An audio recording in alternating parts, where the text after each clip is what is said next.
Now for our story.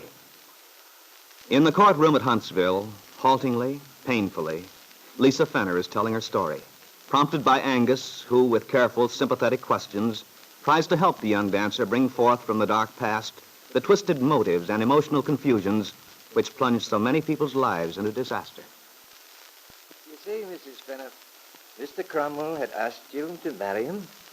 Yes, but... But what, Mrs. Fenner? Well, I learned that Paul was not in love with me. You mean there was another woman? Yes. What was the woman's name, please? It was Kit Calvert.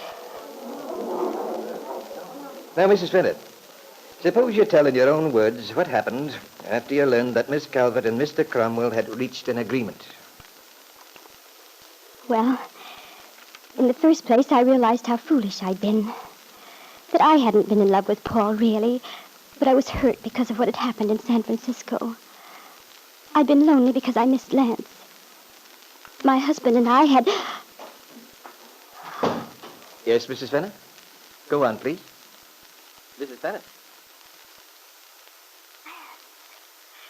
He's here. Oh, Lance, why did you come here? Why?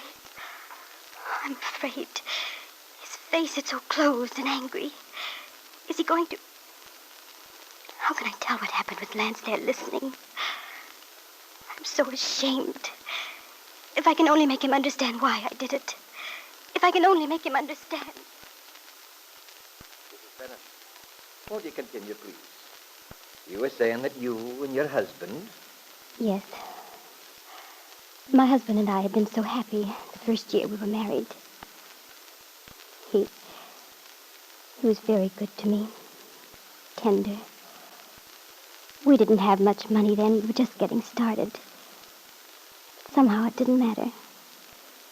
We used to have such good times doing the simple things. Lance was always protective and gentle with me. He made me feel safe.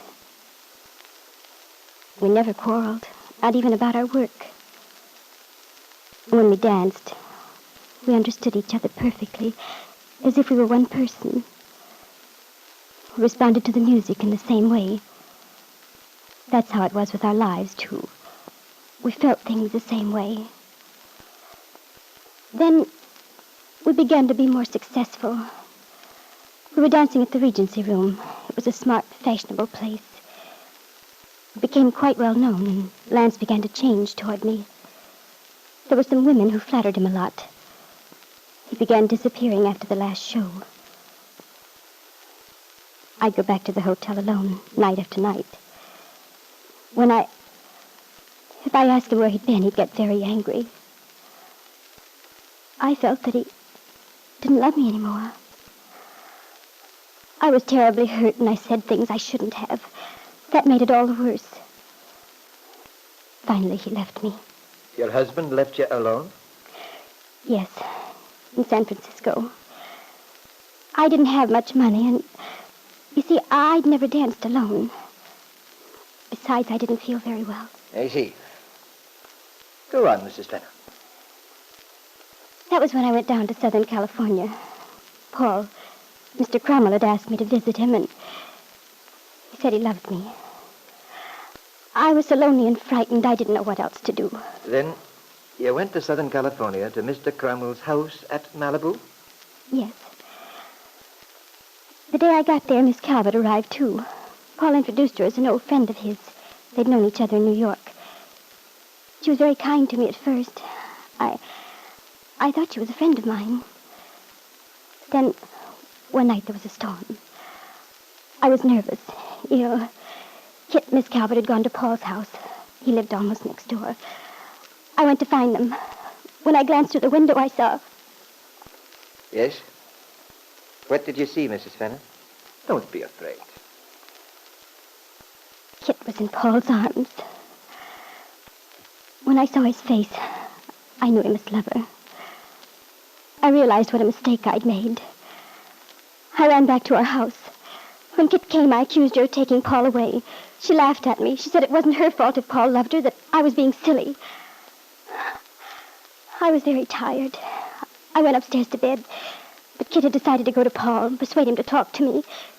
She went outside, and that was when she had the accident. Miss Calvert? She had an accident? There was a long flight of stairs. She slipped, fell. We found her lying in the rain, unconscious.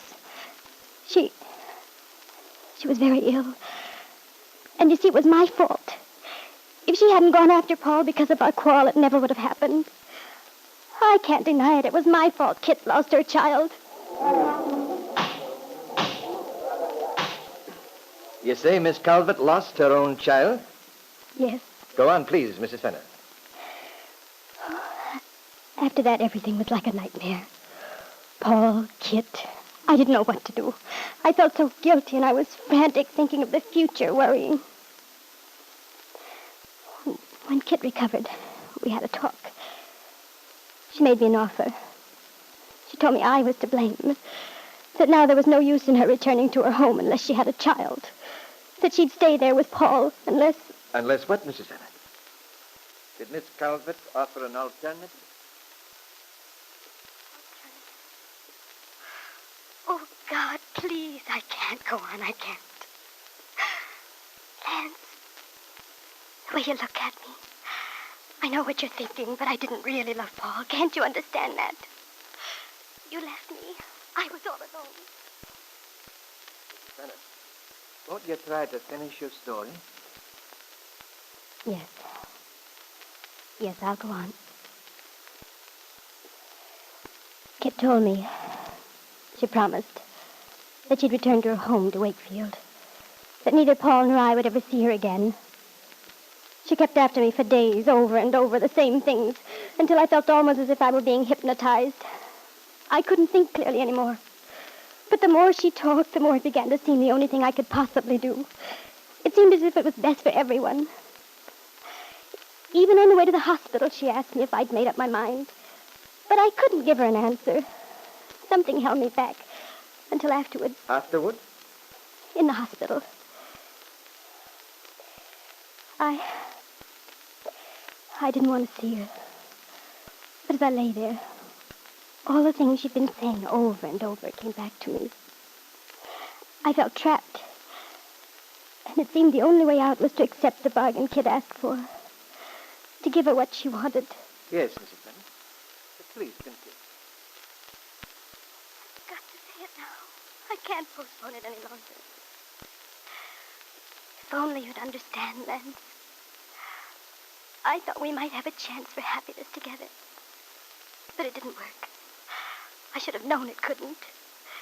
You can't run away. It's my responsibility. I have to face it now. That's why I came here. Even though I knew you'd probably hate me for what I did, Lance. Lance, don't hate me. Don't hate me. Mrs. Fenner, you say you made a bargain with Miss Calvert. Will you tell the court, please, exactly what that bargain was? Yes. I'll tell you. I told Kit she could have my baby. My son. As Lisa spoke the last words, she looked over the heads of the spectators, speaking directly to Lance, who had listened to her story intently, his eyes fixed on her face. Now Lance rose, and the crowd became aware that there was some unspoken thought, some crisis between the white-faced young dancer and the grave young man who confronted her from the rear of the room. There was dead silence, an expectant silence. What was going to happen? What was this young man, Lisa's husband, going to do?